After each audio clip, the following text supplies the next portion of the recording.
be verb. අපිට be verb එකක් use කරන්න පුළුවන් මෙන්න මේ දීලා තියෙන අවස්ථාවවල පිටිපස්සෙන් විතරයි.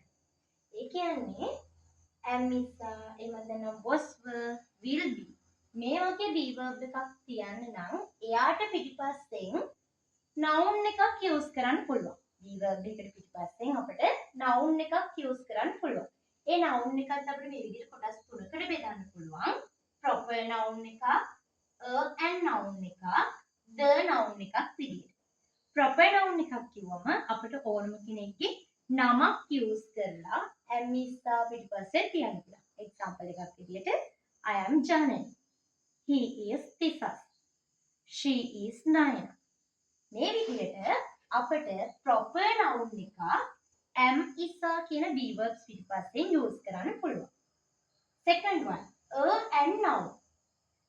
and noun එකක් කියන්නේ අපිට පුළුවන් noun එකක් ඉස්සරහට එක්කෙනෙක් හංගවන්න and කියන articles use කරලා ලියන්න. I am a teacher. He is a boy. She is a girl. You are a student.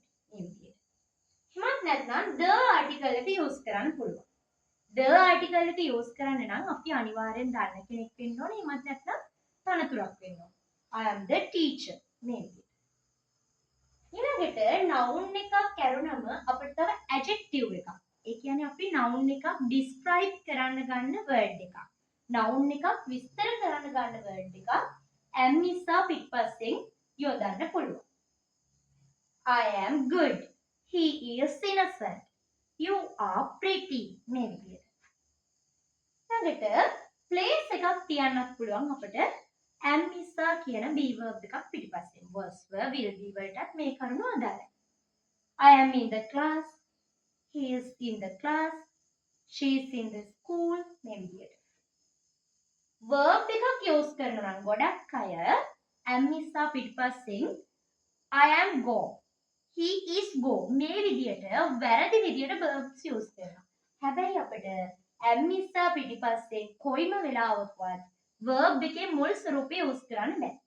verb එකක් තියෙනවා නම් එයා active voice වාක්‍යයක් නම් අනිවාර්යයෙන්ම අපිට present continuous වල විතරයි am නිසා වෙන්නේ active voice වාක්‍යවලදී. එතකොට verb එකේ ing form එක am නිසා පිටිපස්සෙන් තියන්න ඕනේ. I am going. He is running. She is swimming. මේ විදිහට active voice වාක්‍යයක නම් am නිසා පිටිපස්සේ අනිවාර්යයෙන්ම verb එකේ ing form එක use කරන්න ඕනේ. අපි passive වලට આવොත් passive වලදී am නිසා use වෙන අවස්ථා දෙකක් තියෙනවා, tenses දෙකක් තියෙනවා.